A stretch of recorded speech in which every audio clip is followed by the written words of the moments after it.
Very good morning, cadets. We have completed chapter number 6, that is towns, traders, and craft persons. Hope you have gone through the entire chapter at the major highlights of the chapter, and we also studied about Tanjavur and administrative centers, temple towns and pilgrimage centers, and various pilgrimage centers, temple towns.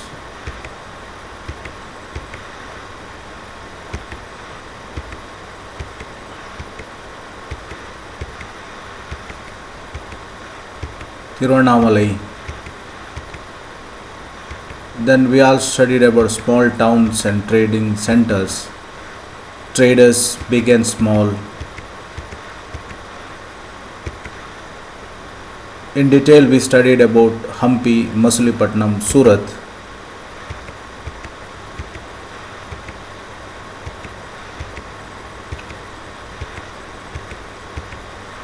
And how English East India Company, Dutch East India Company and French East India Company started their trade in India at the end of 17th century. So this is a brief run about the chapter number 6. Today let us take the activity of question and answers. Fill in the blanks. Rajarajeshwara temple was built in dash. Ajmer is associated with Sufi saint. You have to write the name of the Sufi saint.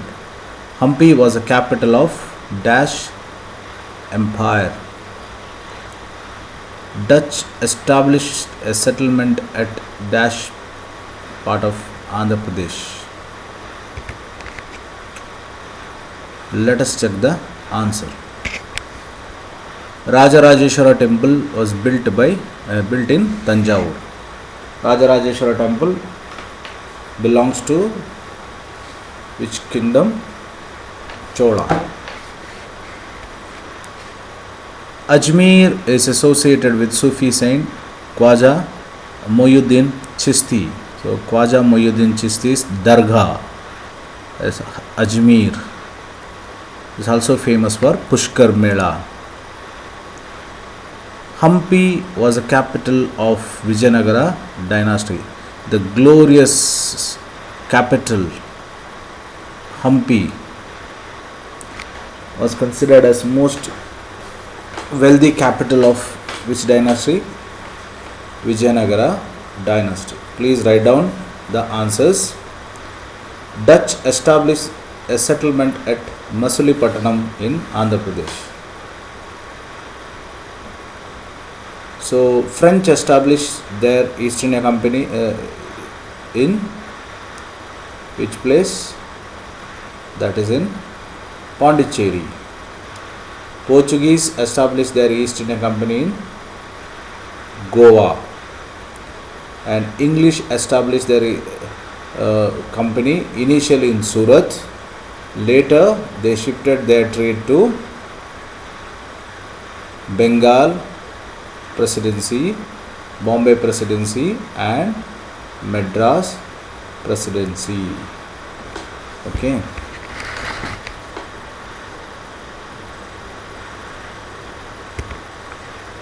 State whether true or false.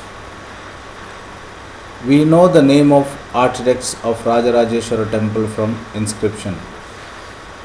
Is it true? Yeah, we told that Perundachan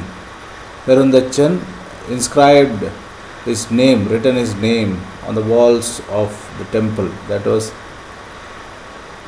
in the slide I shown that. We will go through that slide once again.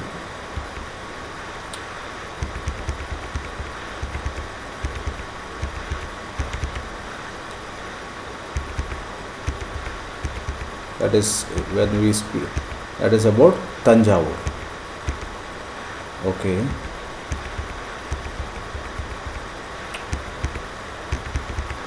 Perundachan.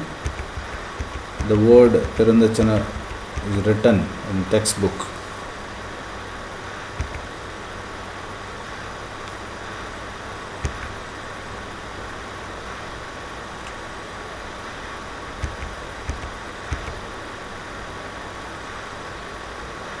Now you see, check this. Tanjavur was also known for temple towns construction called Kunjara Mallan Rajaraja Perundachan carved his name on the walls of the temple. This is what. So it is true. It is true. Okay, let us continue, because it is very important to understand why true and false. You should know the reason for that. Okay. Second, merchants prefer to travel individually rather than caravans.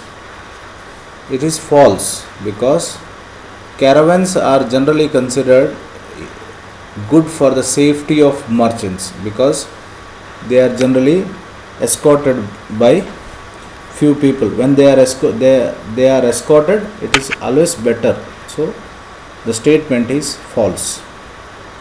Kabul was the major center for trade in elephants. That is also wrong, because Kabul was not the center for trade for elephants. Then let us check what is the answer.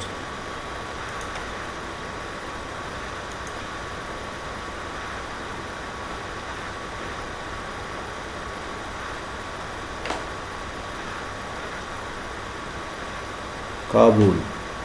There is a description of Kabul in a extra reading in the textbook. Kabul. So what? Check the answer. Estimated that the horse trade at Kabul amounted 30,000 annually. So why Kabul is famous? Kabul is famous for not the elephant trading. It is famous for trading of horses. Surat was an important trading port at Bay of Bengal. Absolutely wrong answer. So false.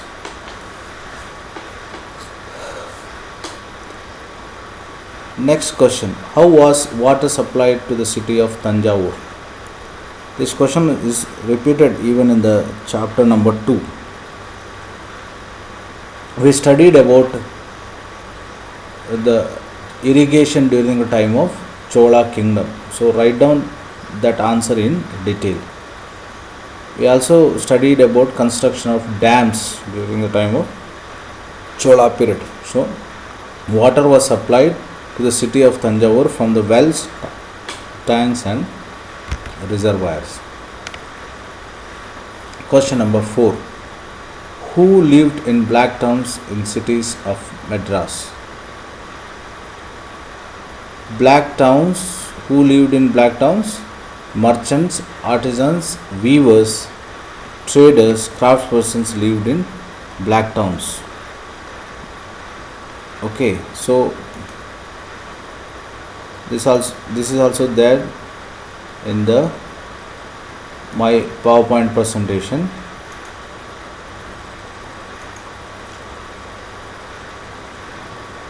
Fort Williams is here. The blacks or native traders, craftspersons were confined here, while the white rulers occupied the superior residence at St. George in Madras or Fort William in Calcutta.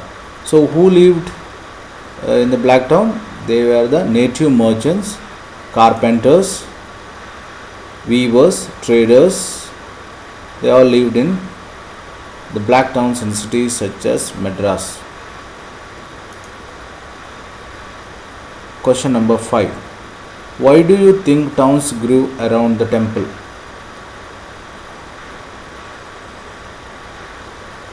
The towns grew around the temple because they were the administrative centers. They were also centers of commercial activities and craft production. Temples' wealths were used to finance banking and trades by the temple authorities. In order to cater the needs of pilgrims, a large number of priests, artisans, workers, traders settled near the temple, and slowly pilgrimage centered developed into townships. You can elaborate this answer further. How important were craftspersons for the building and maintenance of temple? Write down the answer. Craftspersons were very important for buildings and maintenance of temple. These community consists of goldsmith, bronzesmiths, blacksmith, masons and carpenters, which were essential for building of temple. They were also helpful in the artwork in copper, silver, making of idols, designing the walls and the roofs. The prosperous community of weavers also made the donation to the temples. So temples, to be in brief, temples got endowment or donations from the rich merchants as well as from samantas. Okay, this answer also explained in my PowerPoint slide. Let us move to the question number 7. Why did people from distant land visit Surat?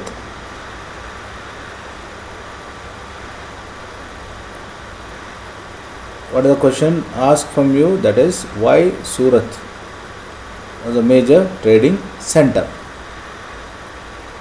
People from distant lands visit Surat because it was the emporium of Western trade. It was a gateway for trade and also been called the gateway to Mecca because many pilgrim ships set sail from here. Portuguese, Dutch and English had their factories and warehouses at Surat. Textiles of Surat were famous for their gold lace zari or the border. There were magnificent buildings and innumerable pleasure parks for the comfort of the people, just like modern day towns where you can see a lot of gardens and place where people can spend their time. So answer for question number 7. Question number 8.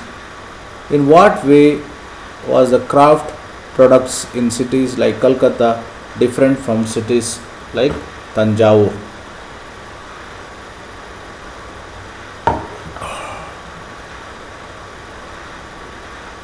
Craft production in cities like Calcutta are different from that of cities like Tanjore.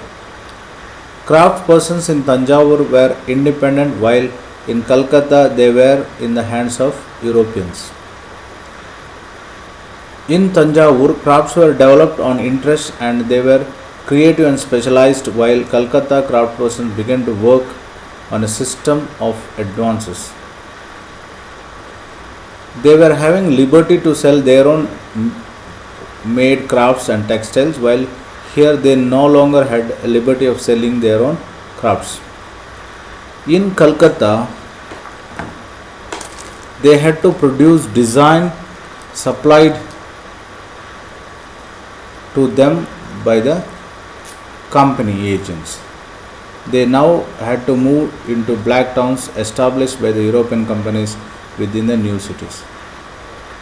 Now, basically, one major point you have to understand that Tanjore was under the control of Chola Empire for a long time. So, the craft persons of Tanjore had a complete liberty to do the activity which they like. Whereas Kolkata, city of Kolkata is captured by the English East India Company, and most of the craft persons or artisans of Kolkata, they were working according to the needs of the English East India Company. So try to understand the craftspersons of Tanjavur, they enjoy the liberty of making craft or other activities which they like, whereas this liberty was not seen uh, in Calcutta. So answer for question number 8. So question 8, 7, 6, 5, 4, 3, 2 and 1. So please write down the entire points. Take care. Wish you a wonderful day. Write down entire points, because